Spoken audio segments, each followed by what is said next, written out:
Hello and welcome to the Ice Guys. This is the show that takes you into the world of the National Hockey League. Every game, every day, from a betting perspective. With pro sports handicappers, Ian Cameron, Alex B. Smith, and various guests from the world of hockey and sports betting. And now, here's your host, Ian Cameron.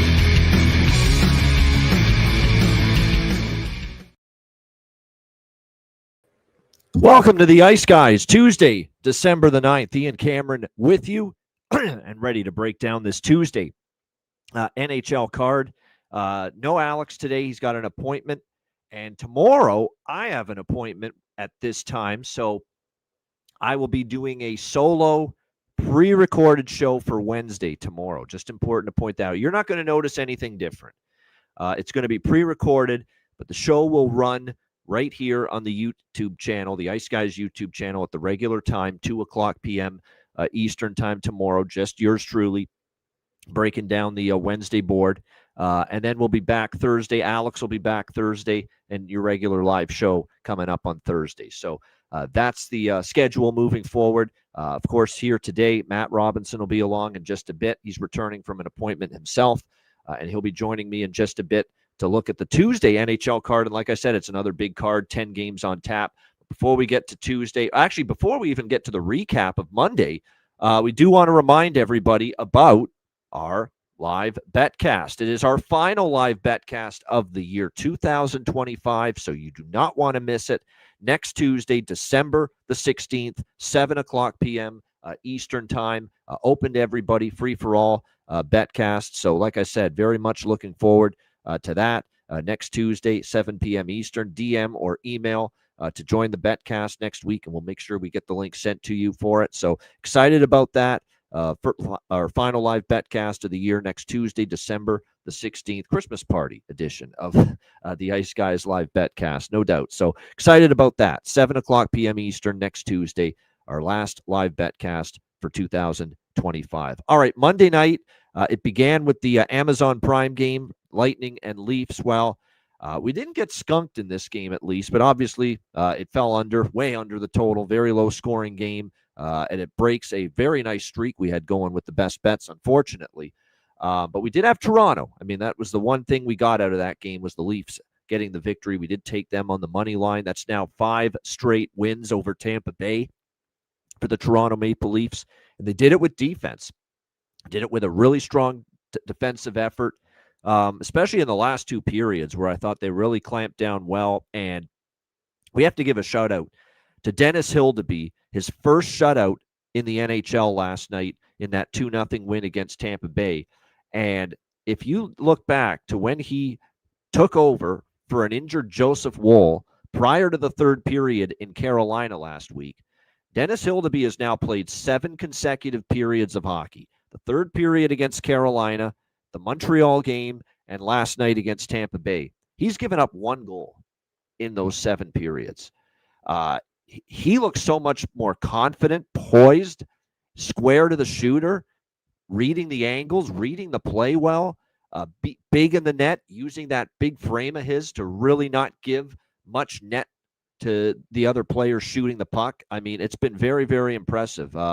There's a reason he got the Hildebeest nickname, and it was for his play over in Europe years ago in a playoff series, round, if I'm not mistaken.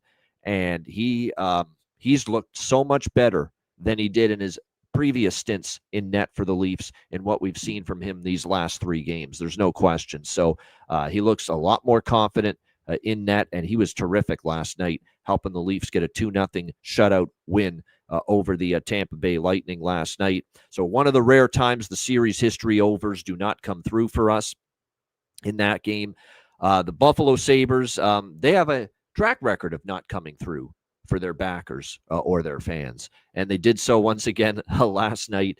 7-4 loss to the Calgary Flames. And that just goes to show you where Buffalo, they get 4 goals. You think that could be enough to win the game, but no, they give up 7 last night to a Calgary team that's not exactly the 80s Oilers when it comes to offense. And still the Calgary Flames end up 7 goals in that game. It was a very, very rough go for Ukko-Pekka Luukkonen. He gets the hook. In comes Alex Lyon to finish the game. Dustin Wolf, he gave up 4 goals, and but still Calgary getting the victory there, 7-4. Just some atrocious defending, and to be honest with you, UPL was horrific in that game. And if you look at Ukko-Pekka Luukkonen, this guy has outstanding numbers that would rival, Ryan Miller and Dominic Hasek and some of the great Sabre goalies of the past at home. And he's been an absolute disaster on the road. There are some sharp home road splits that we are seeing right now with UPL. For the Buffalo Sabres. He's actually not been bad at all, actually pretty solid at home, but he's been terrible on the road. And once again, another rough road outing for him as Calgary puts the boots to Buffalo there, 7-4. This next game was a thing of beauty. And for once, I'm not going to rip on the LA Kings because for once they treated me well.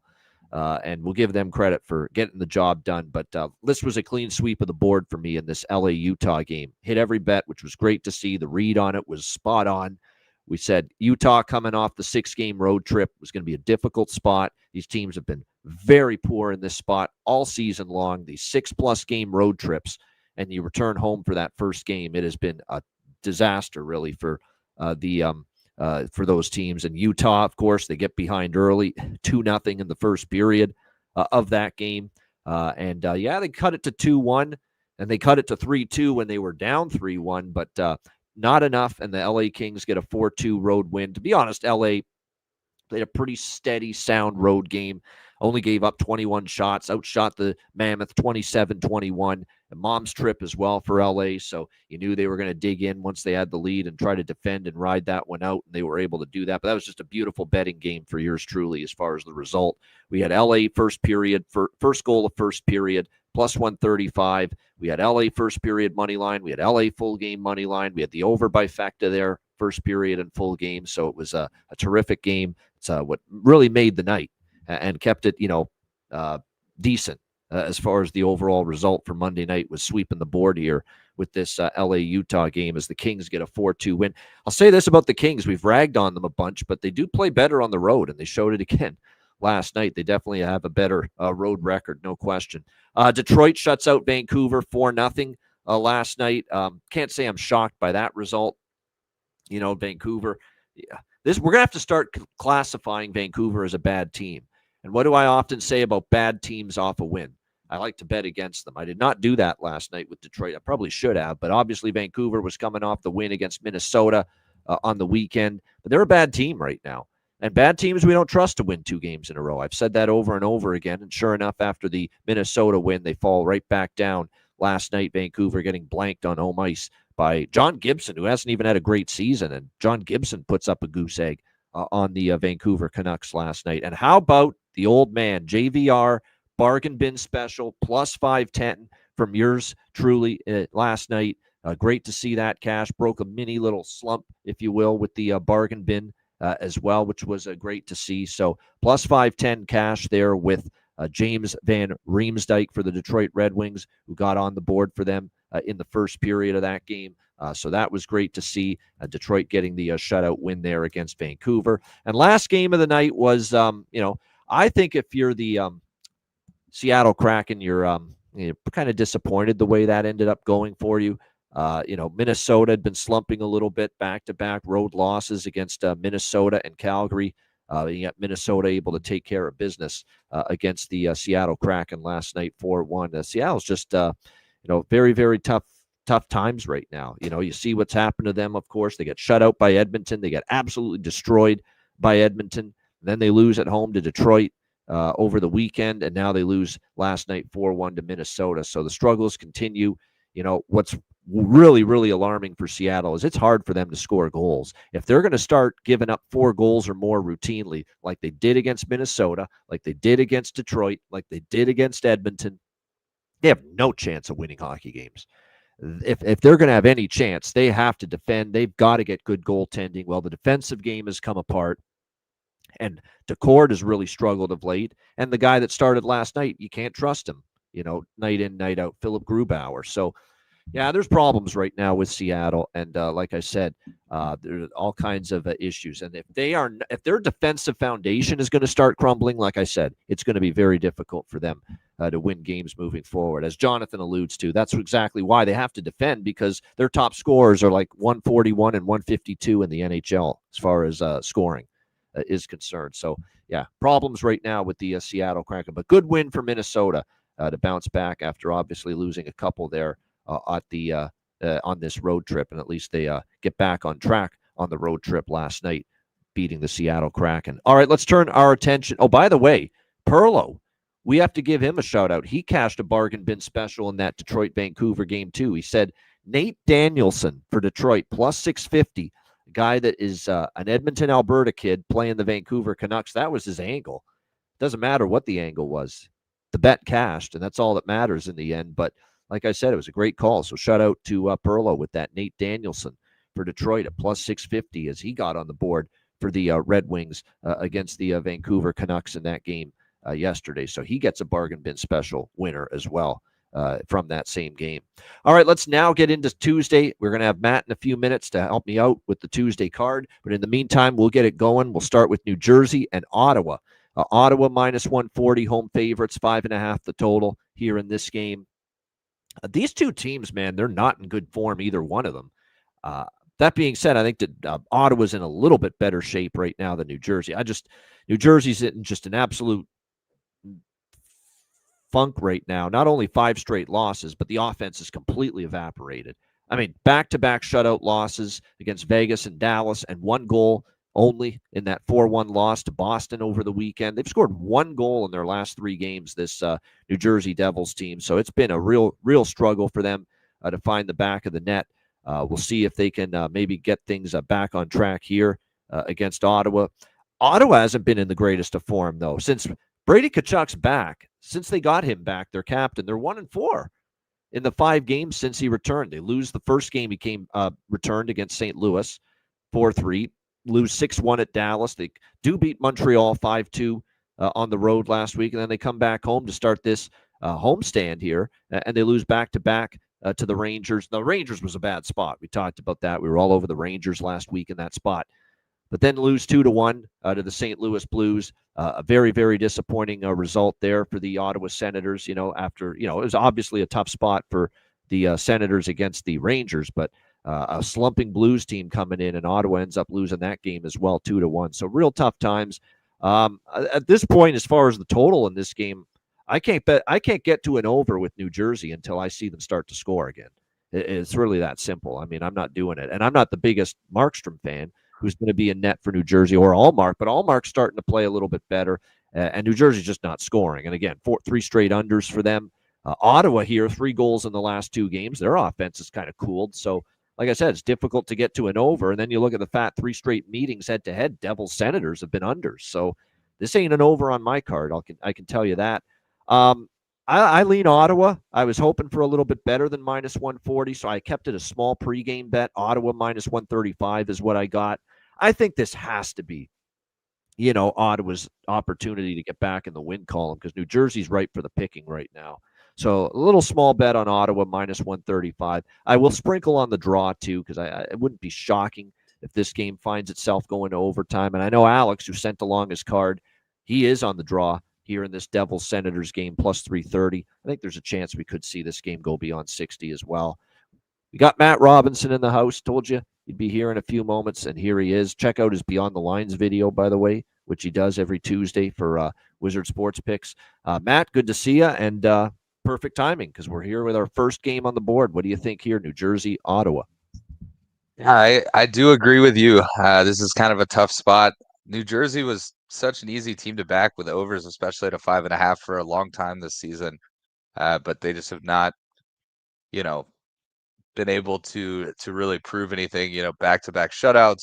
I know they didn't get shut out in their last game, but they had the 2 straight shutouts, which you and I talked. It's like, I don't want to bet them on the over, but we had to with the system play, and then they failed to get to the over again in that one. So I don't know. If anything, I would maybe look at a first period over. I think they're both. I think New Jersey's 6-4 in the last 10, and Ottawa's 4-6. So nothing super exciting there either.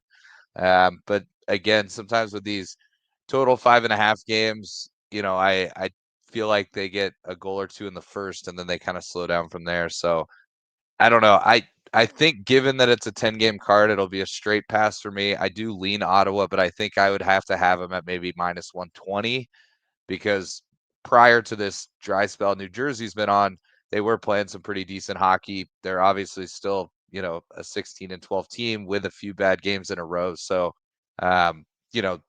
I wouldn't be shocked if New Jersey came out and won this game 5-1. It wouldn't blow my mind, but just given the current streak, I don't know that I see that happening. So this will probably be a pass game, but if anything, I would jump on a first period over in this one. All right, good stuff there. As far as I don't have a whole lot here as far as player props are concerned. Again, these are two offenses that are kind of stuck in neutral right now, so it's not like we're rushing to bet Devil props or Senator props right now with what we've seen from them of late. But there was, I think, hold on here one second. I think there was one on the Senators side I was interested in here for this particular game. But but it is like I said, Allmark and Markstrom as far as goaltending that we're going to see as far as starting goaltenders for this game. All right, here we go. For Ottawa here, the one that I was interested in. Oh, yeah, we're going back to the Nick Cousins on the top line. Well, that's it, with Stützle and Zetterlund. So Travis Green's given this a whirl once again. So like I said, don't forget, last time he was up there on that top line, he scored in multiple games for Ottawa when he was put in that spot. So like I said, Nick Cousins now back up, elevation up to the top unit again for the Ottawa Senators. Worth a shot here, in my opinion. Certainly getting that boost up the lineup. And you're getting, again, the price of around plus 900 at BetMGM. So at that price for a guy playing on the top line, certainly have to give that a look. All right, Tampa Bay, Montreal. We've got Montreal minus 120 home favorites, 6.5 the total in this game. Back-to-back shutout losses for the Tampa Bay Lightning. Now the Islanders over the weekend. Last night's shutout loss that they were shut out by Toronto. It's somewhat shocking. When you watch the game, Toronto was very good defensively, and Hildeby was great. But when you get Nikita Kucherov and Braden Point, both of them back in your lineup, and you don't score, that is a little bit surprising when you look at it. But that being said, Tampa Bay has had chances. Tampa Bay had a ton of great looks in that game last night against Toronto. Puck just didn't go in. And let's be honest, Hildeby was phenomenal. Not good, great in net for the Toronto Maple Leafs last night. So, like I said, when we look at this spot here with Tampa Bay and Montreal, back-to-back shutout losses here for Tampa. Montreal, when you look at this team, they still give up a little bit too much. They are riding Jakub Dobeš again because of the fact that Montembeau's been dealing with a little bit of illness the last few days, so they are going to go back to Jakub Dobeš here in this game. St. Louis coming off a 4-3 loss at home to the St. Louis Blues. You look at this Canadiens team, 4 of their last 5 home games have gone over the total. I think this is a spot that it's worth taking a shot here with another Tampa over. Especially when you can get 6 still out there at a couple of books, 6 over minus 120 at a couple of places. Most books have 6.5s, but there are still a couple that have the 6 here. All we have is Brandon Halverson, who's likely going to, it hasn't been announced officially, but he's going to start here. Brandon Halverson for Tampa Bay. And his numbers in the AHL are not bad. 9-0, with Syracuse. But he has had one NHL start, and he gave up 5 goals in a loss to Utah, 6-4 last season. It's the only time we have seen Brandon Halverson at the NHL level. So it wasn't a great NHL debut, his one and only previous start. Again, his numbers down in the AHL are solid, 2.58 goals against, 901 save percentage. That's solid stuff, but you've got to prove it to me at the NHL level before I'm ready to buy in just too heavily to those offensive numbers down there. So you factor into 7-3 to the over in the last 10 meetings, Tampa Bay versus Montreal. 7 of the 9 meetings, if I'm not mistaken, have had at least 6 goals as well. I'm just looking at it a little more in depth. Yeah, that's accurate. So we've seen 1, 2, 3, 4, 5, 6, 7. Yeah, 7 of the last 9 meetings have had at least 7 goals between these two teams. So, yeah, we missed the mark with an over with Tampa last night. We're going to go back to the well tonight, over 6 here, Tampa Bay, Montreal. The side's tricky, right? Montreal's got the situational advantage, the rest advantage. who knows how Halverson's going to play. He's got good numbers in the AHL, but he gave up 5 goals in his one and only NHL start last year for Tampa Bay, which seems that, we'll have to see if he can do it at the NHL level tonight. So that all leans to Montreal. But and even though Tampa's on a back-to-back, do I really want to fade Tampa off back-to-back shutout losses? And I think, if anything, they'll be better tonight and more cohesive offensively tonight now that Point and Kucherov have that game back from injury under their belt, which they got last night against Toronto. So I think they could be a little bit more in sync. Because the one thing I noticed, their timing was off. Point had a couple chances. Kucherov missed on a couple passes that he normally has. That's product of being out of the lineup and missing time. Now that they both had a game under their belt, I expect sharper, crisper, cleaner execution offensively from Tampa Bay, especially the 2 stars there, Point and Kucherov, going into this game here tonight. Matt, what do you think here, Tampa Bay, Montreal? Pretty aligned. Not too heavy leans on either of the sides. I could kind of make a case for both. I do think teams step up when they've got, a young goalie, an unexperienced goalie. But how far does that get them? I think this game for me is just an overlook, and I think it's a perfect. I know there's still 6s out there. I wouldn't hate taking a 6 with a little juice. But I think this is kind of a perfect look for a same game special, 1.5, 5.5. You'll get a good plus price since it just barely is teetering into 6.5. So my guess is plus 110, plus 120 on MGM, something like that. If you take first period full game, I know, both teams are top 15 in the league offensively. They're both averaging more than 3 goals a game. So that's right there on the cusp of leaning over. Tampa's obviously top 5 right now in goals against at 2.59, but that is with Vasilevsky in a lot of those games. So I think, that number is a little bit skewed on what you can expect in this one. And Montreal still sitting down there at 30th in goals against. So, yeah, I mean, I could even make a case here for Tampa just given the price. I could make a case for doing like a Tampa split with the team total. I'm sure it's a good price for Tampa to get to 4 goals. But I think for me, just to keep it simple, 10-game card, it'll be first period, full game over, parlayed. And that'll probably be my only look pregame in this one. This is another Nick Paul special where he's had a lot of success against the Montreal Canadiens, or he scored in multiple games against. Nobody scored for Tampa last night against Toronto. So obviously Nick Paul didn't find the back of the net. Nobody did. But I think tonight the Nick Paul look is worth another shot here tonight in this game.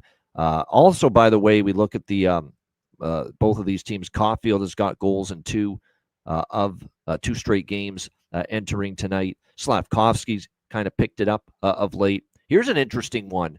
He's plus 650. He's been a lot more active and involved offensively of late from the back end. Lane Hudson for Montreal. He's actually scored in 2 of the last 5 games and 4 of the last 10 games for Montreal. That's scored a goal, that is. And he's plus 650 in and around that range to find the back of the net here tonight. So, at a price like that, to look at Lane Hudson with how aggressive he's been from the point of late. For the Montreal Canadiens. Not bad, maybe to sprinkle a couple bucks on that one. All right, Vegas, New York Islanders. Vegas Golden Knights, New York Islanders. Vegas minus 140 road favorites, 5.5 the total. I'm going to keep this analysis brief. I think from a side perspective, it's pretty well priced. Vegas in revenge, lost at home to the Islanders earlier this season. Vegas playing pretty well on this road trip so far. New Jersey and the Rangers winning back-to-back. This will probably be a little bit more tougher. Though, because right now I think you got to have the Islanders a little higher up than the Rangers. Rangers can't win at home, and the Devils stink right now, can't score. So this will be a little bit more challenging for Vegas, but lean a little bit to them getting the win. But what I like here is the draw. I think there's a clear draw candidate in this game. You look at these 2 teams. They played an overtime game in Vegas earlier this season. That game went to overtime.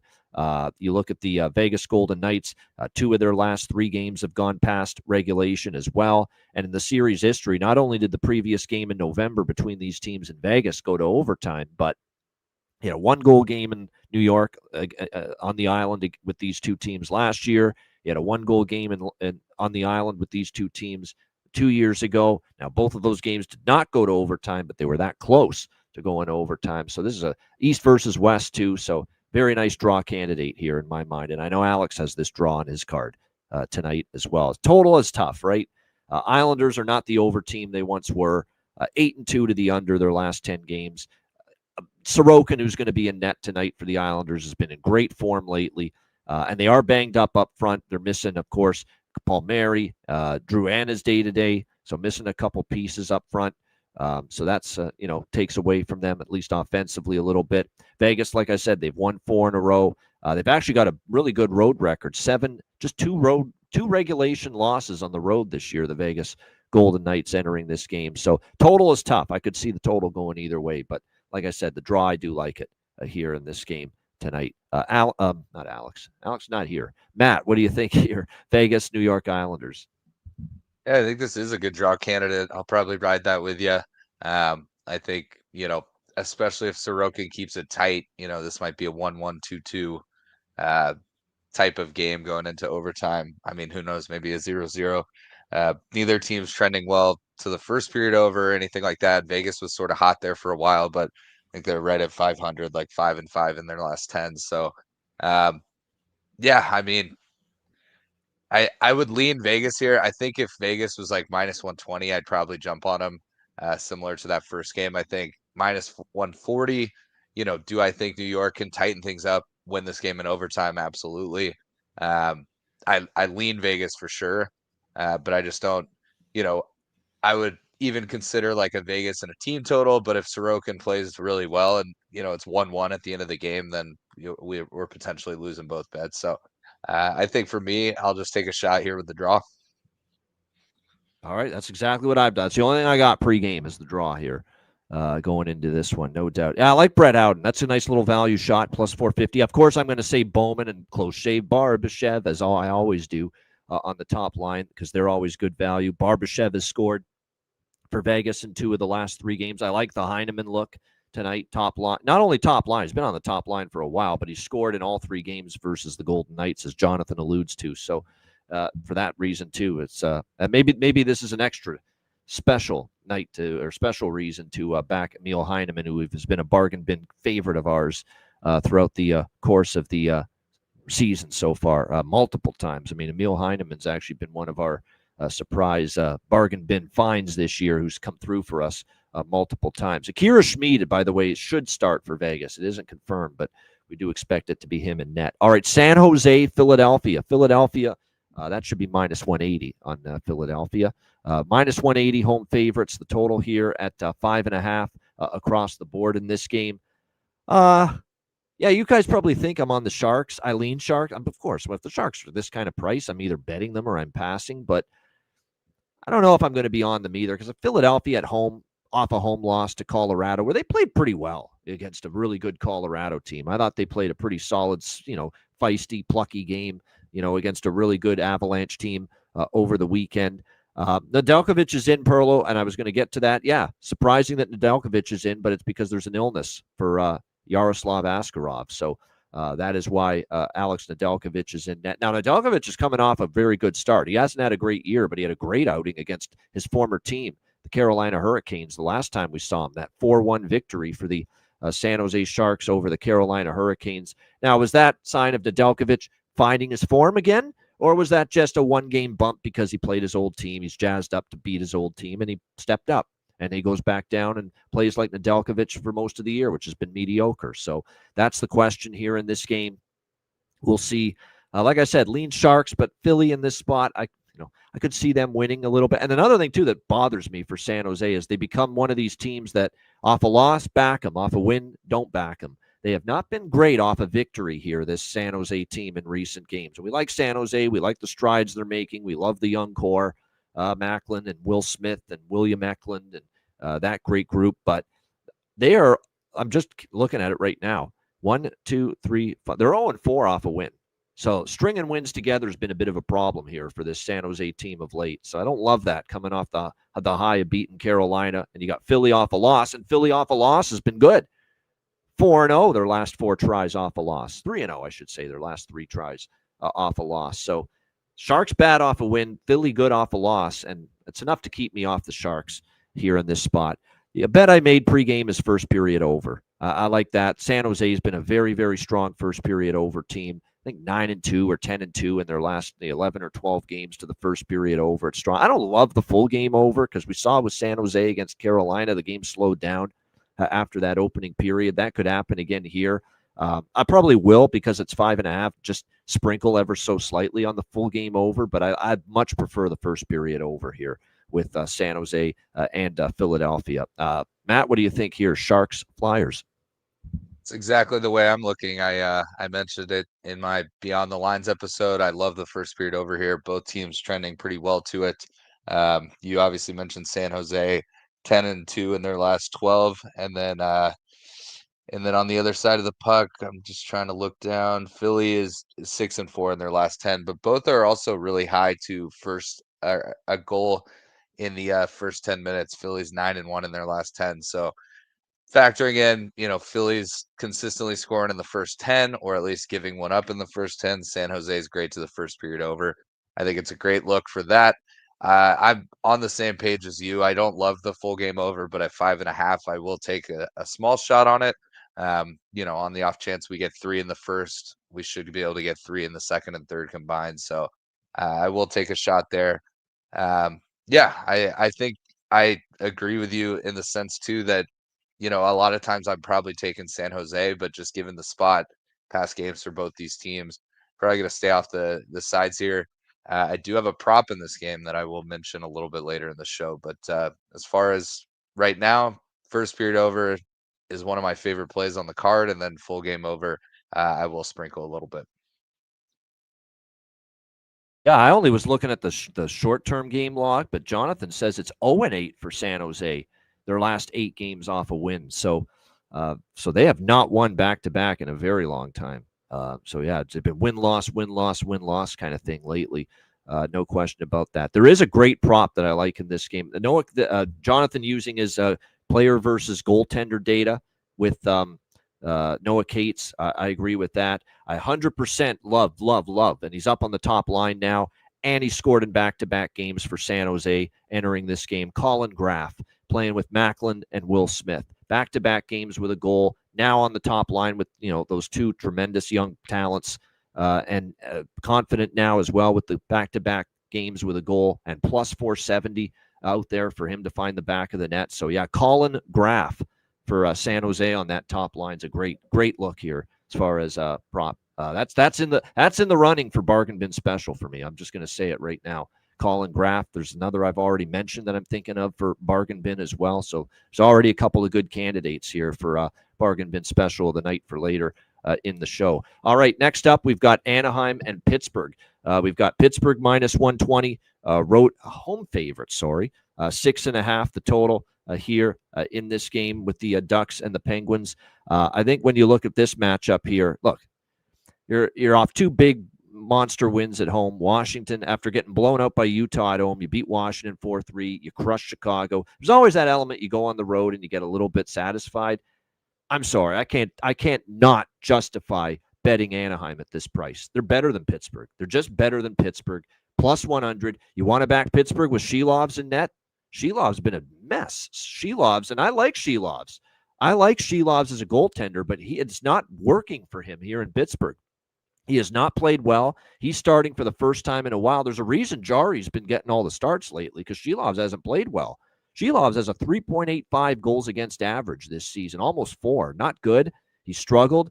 We loved what we saw from him at times in Vancouver. We loved him winning the AHL Calder Cup with Abbotsford last year. He was brilliant, but he's not in a good way right now for Pittsburgh. He's not in good form. He's lost 4 straight starts going into this game, 0-4.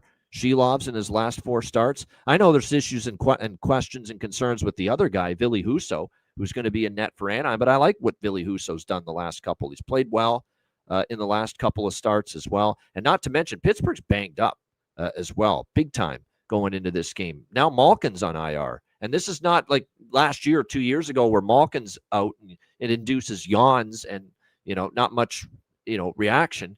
Malkin's been playing great. He's kind of turned back the clock a bit this year for the Penguins. So missing Malkin is not good, for a team that, lately it's been a lot more challenging for them to try to score goals. And Anaheim, now the question is, can Anaheim bottle up what they did defensively in the last 2 games. I thought they played impeccable team defense against Washington, and I thought their team defensive game was just as good against Chicago.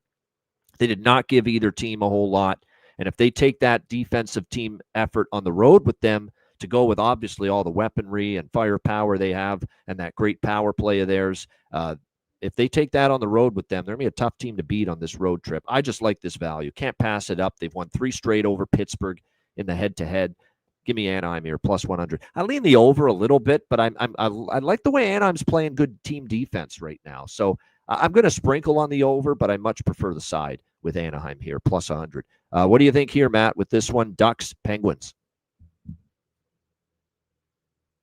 Yeah, I was just looking. I definitely lean Anaheim here. I was gonna see. Yeah, I'm gonna split it up though. I'm gonna jump on Anaheim team total over 3.5 and Anaheim money line at plus 100. So 2+ bets on the rare off chance this ends up being a 5-4 Penguins overtime win or something crazy. You at least cash out the team total. But yeah, I mean they've been playing well. I know Pittsburgh has as well, but it just seems like a good value play for the Ducks here. Could Pittsburgh win this game at home? Absolutely. I saw the news about Malkin being out now week to week. They did get Dallas to overtime the other night, but I just think this looks to me like a Duck spot.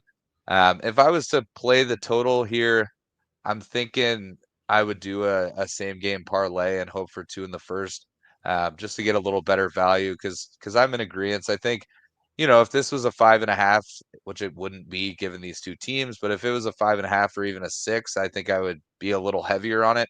I think 6.5 is a little juicy for me. So I think it's one of those spots I'll take a little bit on Ducks and team total. Again, not huge bets because Pittsburgh is also, playing pretty good hockey this season. But then I'm going to do a same game parlay with first period full game here. Yeah, people in the chat saying Chris Kreider's dominated Pittsburgh, owned Pittsburgh, big numbers against them. Of course, those are all Rangers Chris Kreider numbers from his Rangers days, but still worth noting, plus 210 for him if you like him to score a goal. Yeah, I think Tommy Novak's worth another look once again. We cashed with him the other night. We mentioned it the other night that he was on the top line for Pittsburgh. Plus 390 is the best price out there right now with Tommy Novak still on the top line with Crosby and with Rust. Yeah, Michael Granlund, the old team angle, sure. No issues with that. It's been a bit of a struggle trying to find his offensive game again since he came back for Anaheim. But plus 420s out there. And you know what I really like too is back-to-back games with a goal. This young kid, Seneca, back at Seneca, plus 320. Shop around. There's plus 300 or better, and a lot of books still for him. He scored in back-to-back games for the Anaheim Ducks entering this one tonight. So, like I said, Seneca, a 19-year-old kid with a 50-year-old voice. He has certainly done a nice job here for the Anaheim Ducks. So well that he's probably not going to be on Canada's World Junior team. Anaheim's not going to let him leave.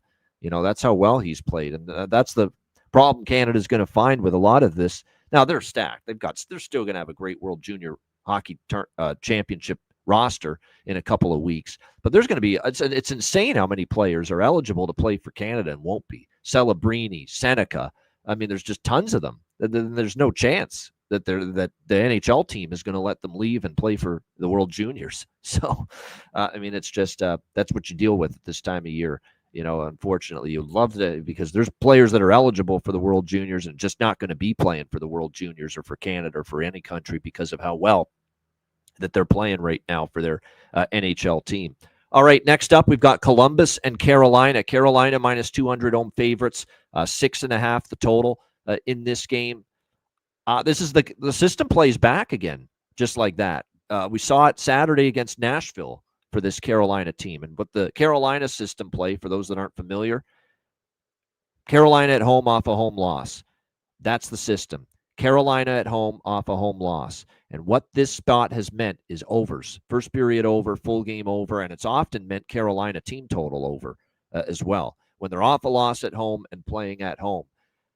I'm betting it because it's been cashing constantly off a loss to Edmonton at home, the next game at home, They went over their team total, first period over, full game over, it all hit. We just saw it with the Nashville-Carolina game on Saturday. Not many games went over on Saturday, but that one did. Carolina was coming off the loss to Toronto, playing again at home, first period over, full game over, the team total over for Carolina as well. It all hit. And now we've got Carolina off the 4-1 loss to San Jose, home loss, at home again. And this has been just constant, just repetitive, just consistent. Carolina team total over, first period over, full game over. That being said, I don't love this one as much because both teams have opted to start the goaltender that to me is the best goaltender they've got right now. Jet Greaves is going to start for Columbus. We all know he's been better than Elvis Merzlikins this season, especially of late. And Carolina is going to give Brandon Bussey the start. You heard Alex on the show yesterday saying Brandon Bussey might be their best goalie right now. And I think in terms of current form, it's hard to argue that. Bussey's been solid, better than Anderson. And, who knows with Kochetkov? It certainly wasn't great from Kochetkov, his first start against San Jose back for the first time in a while. So that's the one thing that does concern me a little bit with going first period, full game over and all these overs is that, we're not getting Anderson. And if this is Anderson and Merzlikins tonight, this is load up on the overs with those two guys in net. But we're not getting Freddie Anderson versus Elvis Merzlikins. We're not getting the inferior netminders. We're getting Jet Greaves, who's been very good. Even in the loss against Washington, he was solid. He only gave up 2 goals in that game. And you're getting Brandon Bussey for Carolina, who's been solid. It's been steady. So, but the system's the system. It's been strong. These overs and the Carolina team total over in these games where Carolina's at home and off a home loss in their previous game. So I'm going to ride with it. Don't love it as much as I love the Nashville one Saturday, but you got to bet it. The system's been strong. Over by Fecta, Carolina team total over. And plus, they're going to have the 2006 Stanley Cup Championship anniversary night tonight in Raleigh. So I know Peter Laviolette was already back there the other night in Lenovo Center ringing the storms. What is that, though? Storm warning? That do that at the start of every game. He was doing that shit the other night. We'll see if he's going to be there probably because he was the head coach of that 2006 Stanley Cup Championship team. Brindamore, of course, played for that team. So they'll have the big do, the big ceremony, the big shtick, the big tribute to them tonight. So maybe that's going to get them all amped up. But like I said, over by Fecta. Side, look, I'm always interested in Columbus at this price, but I just don't like stepping in front of Carolina. Home off a home loss has been like a money spot for them over the years. They rarely lose 2 home games in a row with historically how tough they've been at Lenovo Center to beat. What do you think here in this one, Matt? Columbus, Carolina. Yeah, I feel the same. I jumped on. I got this at a 6, just based off that Carolina loss to San Jose and then Columbus getting shut out. I grabbed it at a 6, but so what I'm going to do is I'm going to hold on to my 6 and then take a same game parlay because I really like the first period over in this one as well. System play coming off a shutout for Columbus. So I will do a same game parlay 1.5, 5.5, which is plus 115 on BetMGM. And then I'll keep my 6 that I think I got in at like minus 125 last night. So I do like it. Again, I think the 6.5 scares me a little bit. So I think that's a nice way to look at it. I don't hate it at 6.5. I think it can totally get there, especially given series history, the last 2 games for each of these teams, everything like that. But I think I'm going to just stick to a little same game parlay and then keep my total at 6. That way I'm kind of playing the first period over with a really low over and then the 6. I think that'll be my look here. Sides wise, I mean, I don't know. I feel like it would be worth taking a shot with Columbus. Obviously not going to lay 200 with Carolina, but I think Carolina gets it done after losing to San Jose, especially at home. So you could play like a Carolina regulation or puck line. I'm going to stay off. I'm just going to take the totals and hope we get some goals. Oh, you're muted. I'm just going through every iteration right now of this system that I've mentioned. Carolina, the overs in Carolina games, home off a home loss. They lost at home to Vegas 6-3, October 28th. Next game, they beat the Islanders 6-2. Their team total hit, first period over hit, full game over hit. So there you go. Perfect example of what I'm talking about. Next time they were off a home loss was Washington, and then playing at home again the next game against Vancouver.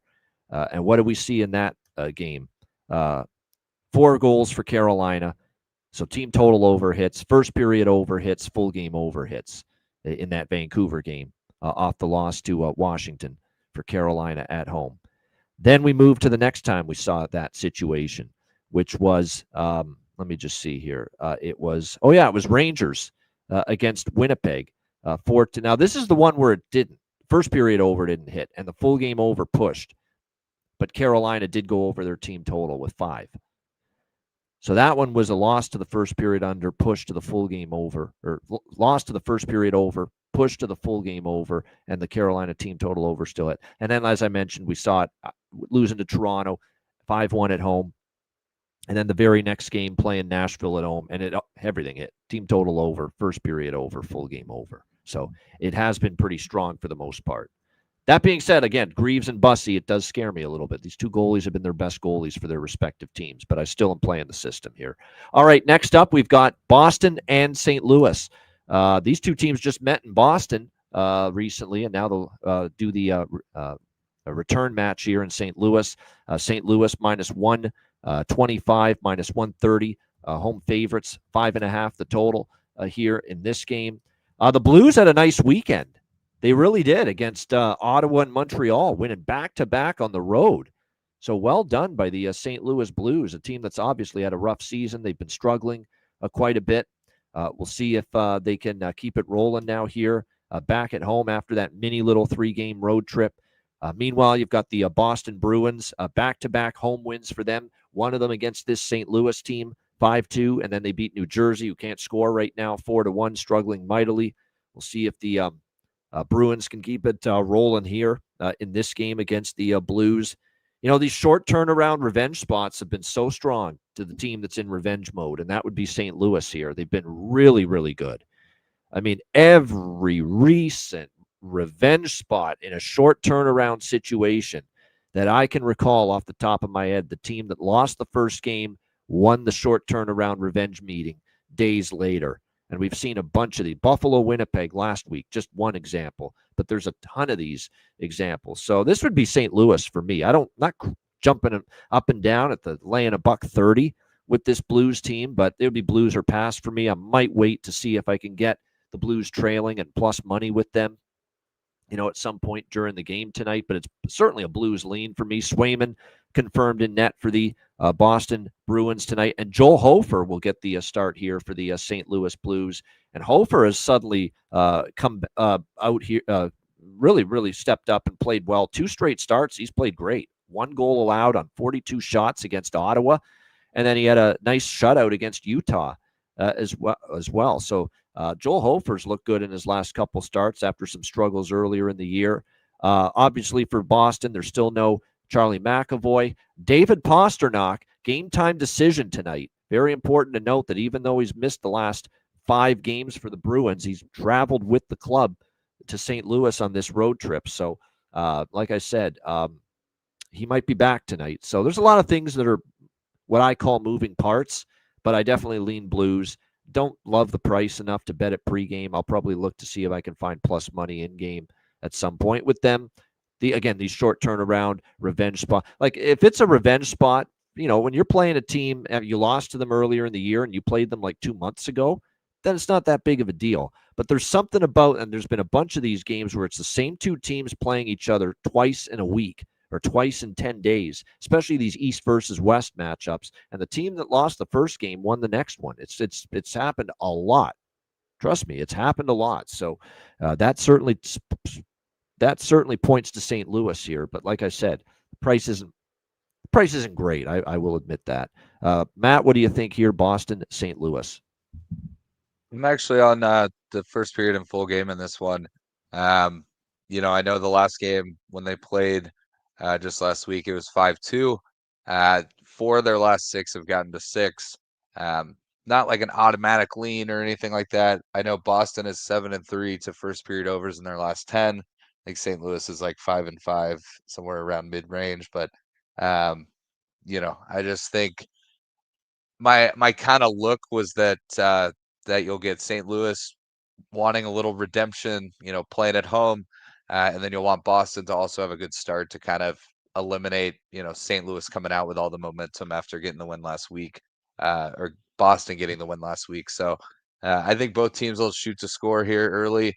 All we need is 2 in the first, and then I think if we get 2 in the first, we have no problem getting to 6. So yeah, that'll be my only looks on this one. All right, good stuff. Prop wise, Geeky with 2 straight games with a goal. I'm going to stick to the. I think he's still up on the top line too for Boston. Yeah, Alex Steves. One more time, we'll give him another whirl here. Alex Steves still up on that top line for the Boston Bruins. For the St. Louis Blues, Jake Neighbors, Thomas, and Buchnevich are their top line right now. Holloway, we've talked about. Holloway is, like I said, streaky, but starting to really pick it up a little bit. He had a goal and 2 assists against Montreal. He's got 3 goals now in the last 8 games, so starting to step things up a little bit for St. Louis. All right, next up, Chicklets bounce for Morgan Geeky. I did notice he was one of their guests on the Chicklets show yesterday. All right, Dallas and Winnipeg. We've got Dallas minus 145, road favorites, 6 the total here in this game.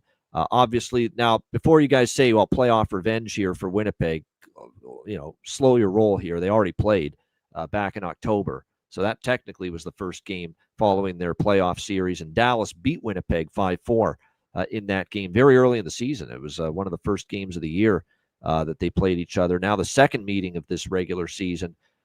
Winnipeg off a 6-2 loss to Edmonton back home here against the Dallas Stars. 7-9 on the road, 7-5. They actually still do have a winning home record, the Winnipeg Jets. We'll see if that helps them here. Dallas has been just, on a great run, 7-1 in their last 8 games, 8-2 in their last 10 games. We'll see if they can keep that train rolling here. They'll do it with Casey DeSmith in net tonight for the Dallas Stars, getting the nod here. Obviously back to Eric Comrie for the Winnipeg Jets, coming off a start where he got pulled against Edmonton. I think it was nuts for Arniel to start him on a back-to-back anyway. And, of course, he gave up the 4 goals in the opening period of that game against Edmonton. Casey DeSmith's been very solid, though. 6-1-1, 2.16 goals against average, 921 save percentage. Hasn't lost a start in regulation since October the 16th, 5-0-2, 1.68 goals against, 940 save percentage in his last 7 starts. So, like I said, he's been well. I mean, it's not one of these deals where backup goalies invade that team with the backup goalie. No, DeSmith's played very well. The record indicates that 5 wins, no regulation losses, and 2 beyond regulation losses for DeSmith. That's it. I don't love the price, though. Minus 145. I just don't in this situation. So not a game I'm going to get involved with pregame from a side perspective or total. I'd actually lean under a little bit here in this game, slightly, just because, I think Comrie played damn good against, now Buffalo's not Dallas, so we shouldn't, go over the moon with how well he played. But he played well against Montreal, too, before that. He had 2 pretty good starts. They threw him in there on a back-to-back, which I'll never understand. And, he got lit up early by Edmonton. But before that, Comrie played well 2 games in a row against Montreal and Buffalo. So after getting pulled, I could see him playing a decent game here tonight. So maybe an under, lean Dallas, but the price ain't good enough to me. What do you think here, Matt? Dallas, Winnipeg? Yeah, so this was actually one of the rare games that I did take Dallas, but I got in at minus 130 last night. I think, that was kind of about as high as I would have gone. I think anything more than that is a little too much juice. You could take a look at Stars regulation. It's plus 100. That could be an angle if you feel that Dallas takes care of business. I mean, obviously, a lot of times. Oh, yeah, I should point out, reason for the line move, Matty Duchene and Thomas Harley are both back tonight for the Dallas Stars. So well, Matty Duchene played on Sunday, so it's just Harley that's my bad. Yeah. Harley's back. That's right. He came back Duchene, Sunday. Yeah, but he did come back in sort of a lower role, playing lower minutes, kind of easing back into it. But it's looking like he potentially will be with Wyatt and Rantanen tonight, so his props are definitely live. I was just looking at, I see his goal prop at plus 380. It's not going to be my bargain bin, but it is something that I may take a shot with. You know, it's the same thing when Jamie Benn came back from the lung, started out with a game or two on a lower line, kind of getting back into rhythm. And then you've seen how he's played the last 7 or 8 games. Once he got moved up to playing with Wyatt and Rantanen, it really kind of boosted things for him. So his goal prop is still plus 360. I think that's all still worth a look while he keeps continuing on that streak. Really, those top 2 lines, you've got Duchesne and Ben that are kind of the undervalued guys. So, a robo goal prop is like plus 115 right now because of the heater he's been on. So you can always look at the, undervalued guys, Jamie Benn, Matt Duchesne, that if those lines are rolling, will chip in offensively. So yeah, I mean, and I'm also aligned with you. I don't really love the first period or full game. I know Winnipeg is 7-3 in their last 10 to the first period. So if I was to take a shot, I might throw a little sprinkle on the first period over. But I mean, looking at the last few games, Dallas is winning games 3-2 in overtime, 4-1, 4-0. So I think this absolutely could get to the total, but it's just not my favorite look, and so I'll probably stay off any sort of over on this one. We're going to get another goal from our guy, our boy tonight, Miro Orr, Bobby Heiskanen. We're going to get another goal from this guy. 3 games in a row with a goal for Miro Heiskanen here. Like I said, Miro Orr, Bobby Heiskanen. He's heating still up plus 575. So I mean, sometimes when you get to a streak that's 3 in a row, it's like, why not just throw a few bucks on it until it misses, and then you can kind of move on and don't have to rely on it. But I think Harley getting back in the lineup will affect Miro's minutes a little bit, but I think they're going to ease Harley back in. I don't expect there to be a big change tonight. And Harley is playing with Niels Lundqvist, and so both of those guys coming back from injury, I don't see either of them, playing 26 minutes tonight or anything. So I think Miro and Lundell will get a heavy workload. And then, if you have a 3-0 game after the first or something, then maybe they'll kind of ease that group and kind of get other guys going. But yeah, I mean, he's been hot, and they obviously needed that one Sunday because that was how they were able to get the win in that one. We've been good with these. We had LA last night with the first goal of the first period last night against Utah. But yeah, I just thought I had to point that out with Miro there. 3 straight games with a goal. Cole Koepke for Winnipeg has scored in back-to-back games. And you can get that guy like at 11-1 right now for the Winnipeg Jets to find the back of the net tonight. So there you go. There's some decent little longer shots here if you're going to ride the wave of some of these goal-scoring streaks. Let me see what the price is of this. We've been good with these first goal of first period bets, so we definitely won more than we've lost so far.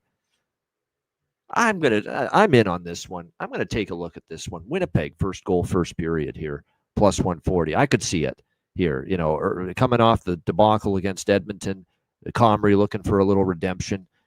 This reminds me of the spot when they lost to Buffalo and they scored the first goal against. Now, they didn't win the game, so I should caution you about Winnipeg full game. They didn't win the game against Montreal, but they scored the first goal of that game in the first period. And I could see Dallas a little dopey out of the gate here tonight. You would think maybe they shouldn't be or won't be with Harley back, but like I said, sometimes when you get your key player back, you don't play as well as you think, and you don't start as well as you think. So I think that's not a bad situational bet there. Winnipeg first goal of first period. I certainly like the price on that. Plus 140 is the price on that. So I think that's, if you like Winnipeg at all, I think that's the focus on that, right?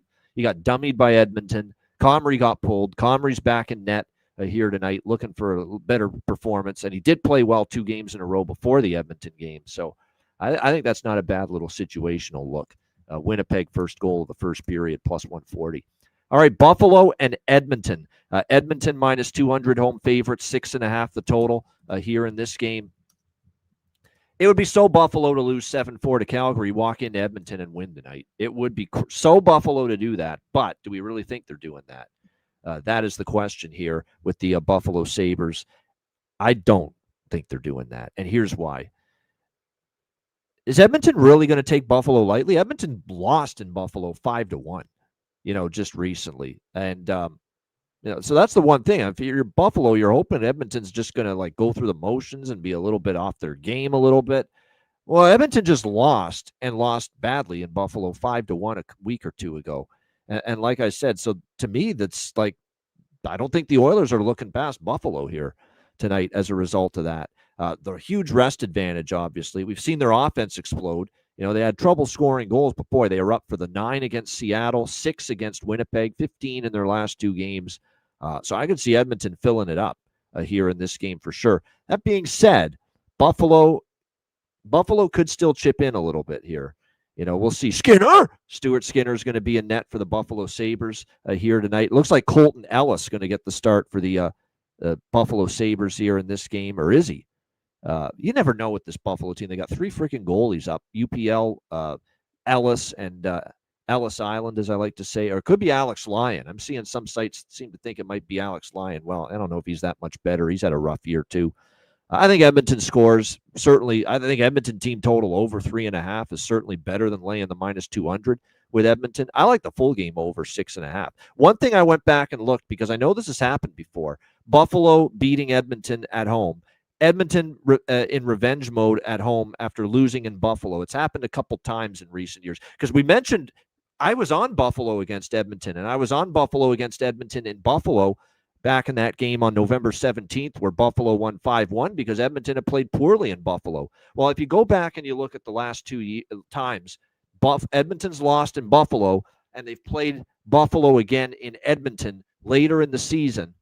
It happened in 2021-22. They beat Buffalo 3-2. They played later in Edmonton later in the season, and Edmonton got their revenge, beating Buffalo 6-1. It happened a couple years ago where Buffalo beat Edmonton on March the 9th, 3-2 in a shootout. Buffalo beat Edmonton in Buffalo. They played in Edmonton just 12 days later, and you know what Edmonton did? They beat them 8-3 back home. So 8 goals in that game. So I like the full game over most, because I think Buffalo will score. Buffalo will chip in. Buffalo is off that game last night. They're not going to roll over. I don't think so. They're not good. They're not a good hockey team. We know that, but I don't think they're going to roll over after losing 7-4 to Calgary. So I think they're going to chip in, but I don't know how they keep Edmonton off the scoreboard, because Edmonton's eating up. Power play's getting going. Edmonton is not going to, in my opinion, shouldn't take Buffalo for granted after losing 5-1 in Buffalo just a few weeks ago. So I think it's over 6.5, and I'll get in on a little bit of an Edmonton team total over 3.5 here as well. What do you think here in this one, Matt, with Buffalo Edmonton? I'm actually exactly in line with you. One of my favorite plays of the day is Edmonton team total over 3.5. I got in at plus 125 yesterday on that. I do like the over as well. I just think this is, you mentioned it, Edmonton 15 goals in the last 2 games. Asking them to get 4 against a Buffalo team that's on a back-to-back does not seem like a tall task. But I do think Buffalo, they are a team that can put up a couple goals. So I think the over is a great look. I would definitely look at a first period over. What I might do is take the full game over at 6.5, and then my first period bet do 1.5, 5.5 to get better value, so that I've got really a first period look, but then I'd obviously need it to get to 6, but then I've got the over 6.5 as well. And then I'm going to take a shot with a Josh Stone anytime assist prop plus 200 tonight. He's got 4 assists in his last 4 games. He's playing with Josh Norris. So, he's getting a lot of opportunities there. Josh Norris has been on quite a little run since getting back from injury.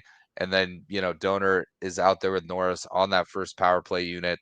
I just think there's a lot of opportunity for him to chip in.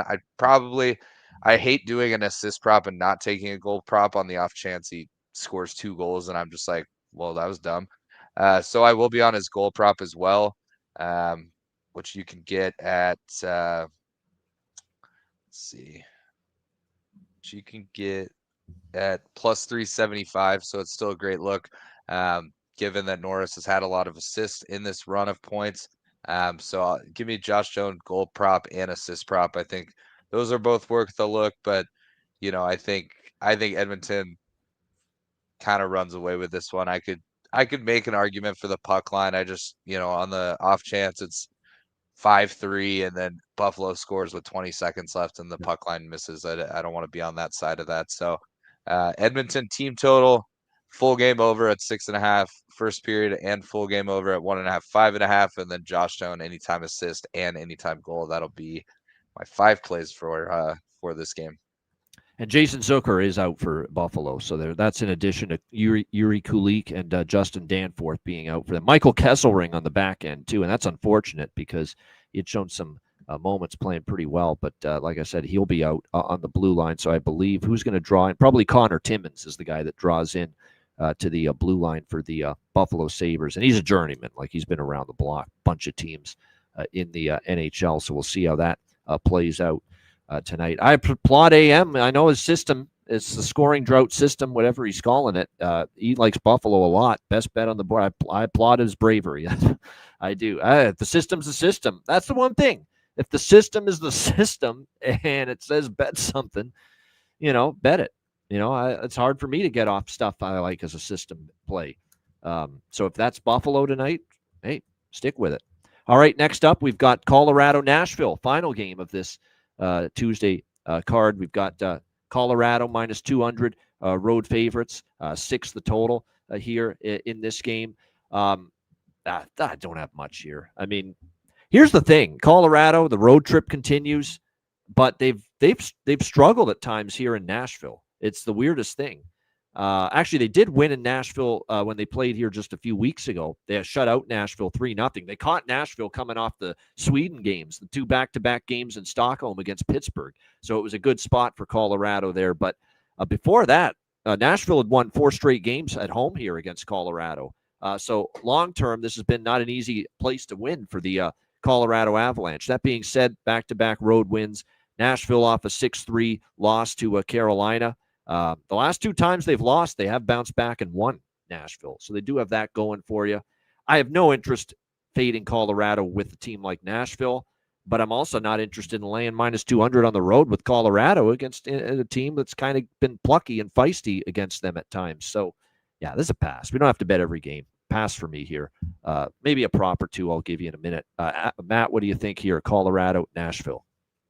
Yeah, just not really anything for me as well. I mean, you could make a case for Colorado's puck line.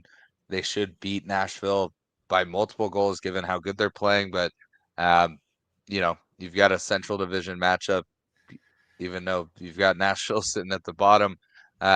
It's still a Central Division matchup. They're teams that see each other a lot. TNT angle, it will be one of the TNT games of the night. So and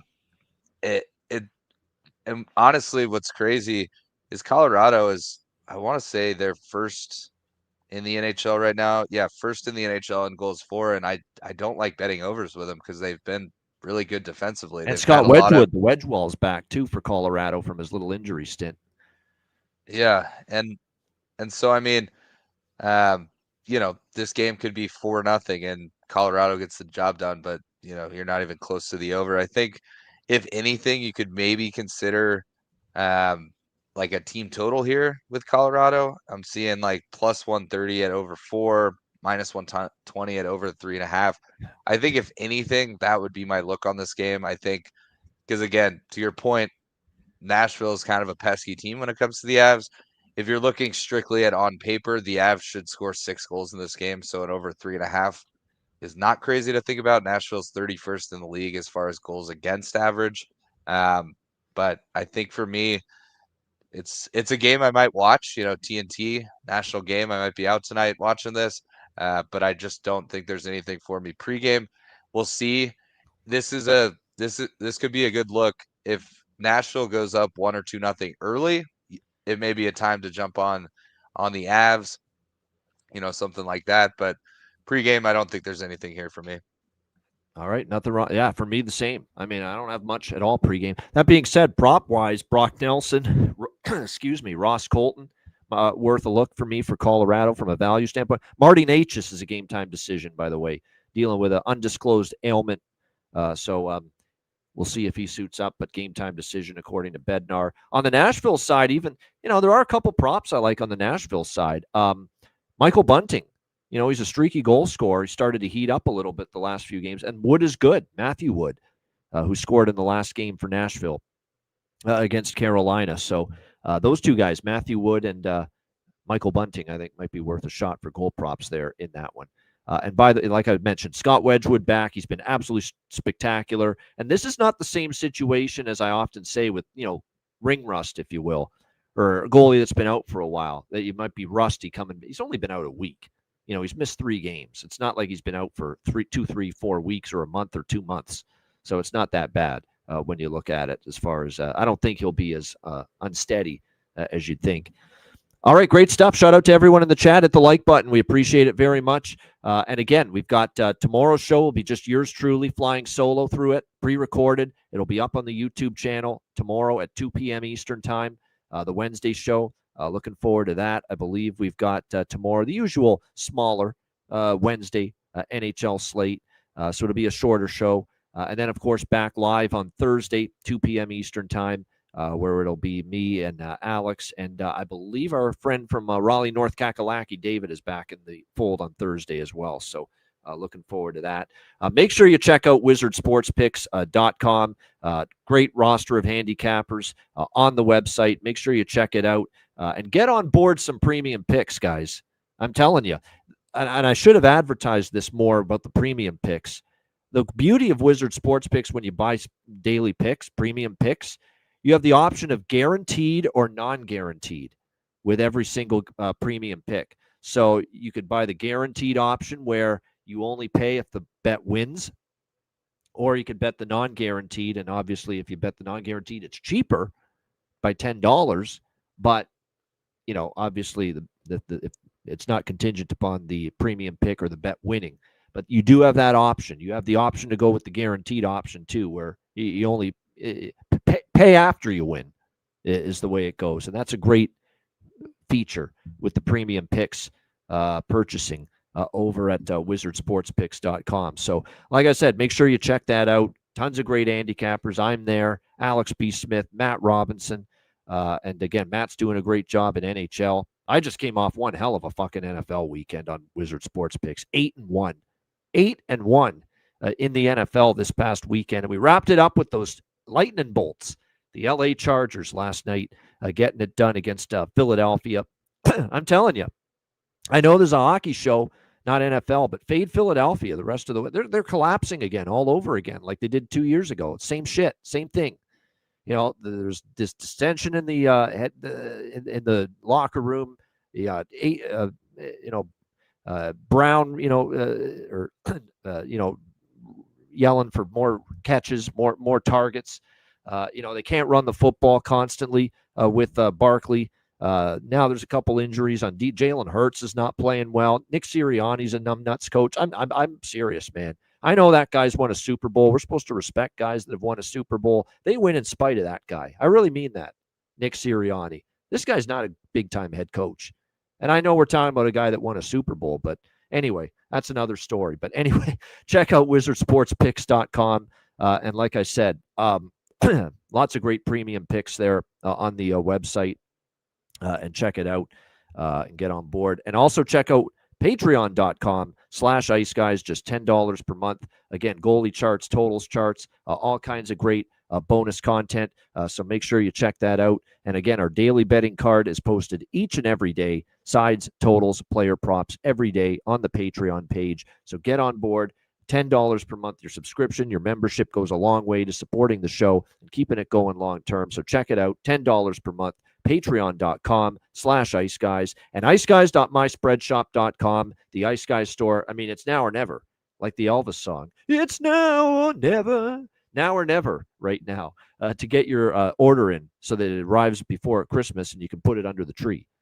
Any Ice Guys gear or merch that you want. So get to the store, iceguys.myspreadshop.com. All right, bargain bin special of the night and best bets coming up in just a moment, right after we hear from our great Ice Guys sponsors.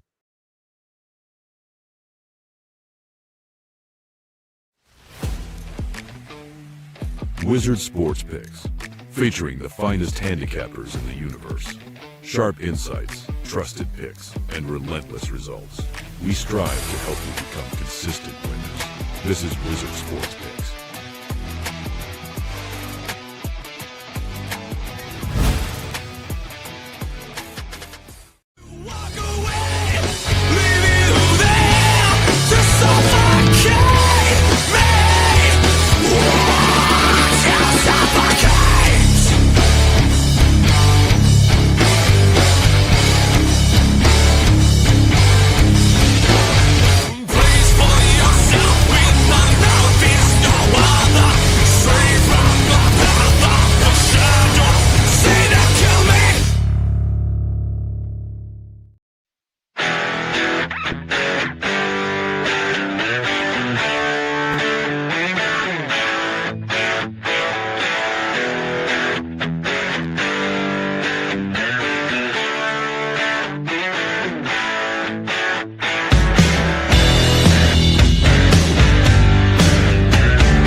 Royal Cannabis, where the kings and queens shop. Thanks to all our sponsors, including Royal Cannabis. Check them out, royalcannabisshop.com, and 20% off with promo code ICEGUYS. All right, bargain bin special of the night. How about not one, but two bargain bin specials on the show yesterday? Me with James Van Riemsdyk for Detroit, plus 510. Perlo with Nate Danielson from that same game and that same team, the Detroit Red Wings, yesterday at, I believe, plus 650. So two bargain bins yesterday. So we'll see if we can add to it for this Tuesday. Matt, we'll start with you. Bargain bin special of the night. Yeah, you touched on it a bit during the show, but it was what I had circled pregame. He's got 2 goals in his last 2 games for the San Jose Sharks. He's playing on that top line with Celebrini and Will Smith, the young guns out there. Colin Graff, anytime goal in that Sharks Flyers game. I got it at plus 450. I saw someone in the chat say plus 600 at one of the other sites. So definitely shop around. But I just think, he's heating up. He's getting more comfortable. He's a guy unlike a Celebrini that just popped right in and definitely never looked back. Spent some time in the minors, kind of up and down the lineup. But I think he's kind of building confidence.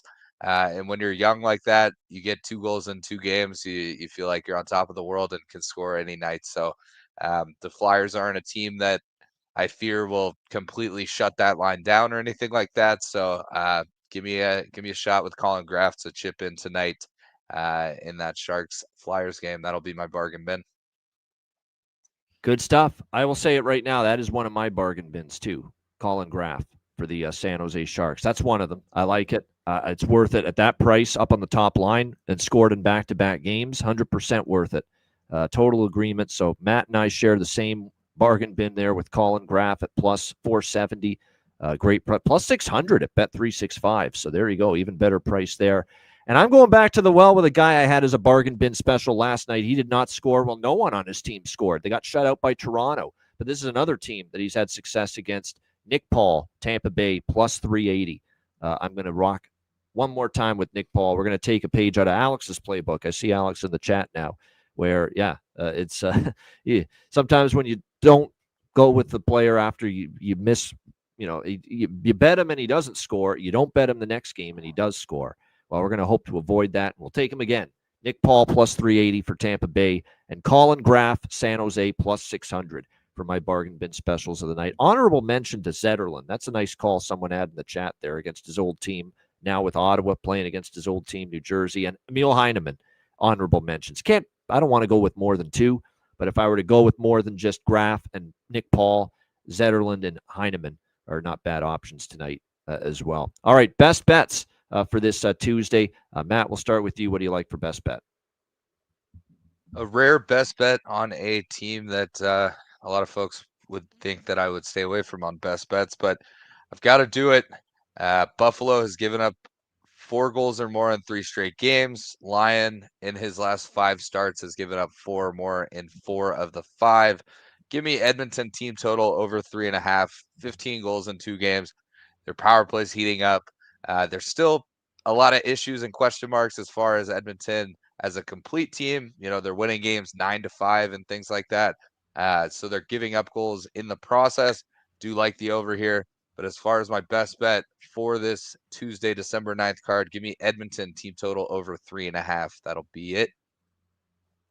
All right, Edmonton team total over 3.5 for Matt Robinson with his best bet for this Tuesday NHL card. Before we get to best bet, I do want to put the bargain bin special back up there just to mention Alex's bargain bin. He mentioned it in the chat. I just want to mention it on the show. It's Esa Lindell. You'll like this one, Matt. Esa Lindell, Dallas, for Alex with his bargain bin, plus 1,000, 10-1. Esa Lindell for the Dallas Stars. And best bet for Alex, by the way, is St. Louis, Boston, St. Louis over 1.5, minus 110, first period over. So Bruins, Blues, first period over, 1.5, minus 110 for Alex. And Alex will be back on Thursday when we're back live with you. All right, best bet for me. Look, the total streak came to an end, so I'm going to go with a side tonight. This is just an undervalued side for me. Quack, quack, quack, quack, quack, quack. Give me the Anaheim Ducks, plus 105 against Pittsburgh. Shelovs has lost 4 straight starts, 3.85 goals against average during that span. Anaheim's won 3 straight meetings over the Pittsburgh Penguins. They're playing really good. I love their team defensive game against Washington and Chicago to end that homestand. If they play that way again as a team defensively to go with what they can do offensively, they should be able to get past this Pittsburgh Penguins team who have lost 3 of their last 4 games on home ice. And again, 4-start losing streak for Shelovs, who has not been good this year. We like the kid with what he did in Vancouver, but clearly it's not gone the same way for him here in Pittsburgh so far. So Anaheim plus 105 against Pittsburgh for my best bet here for this Tuesday NHL card. Shout out to everyone in the chat. Hit the like button.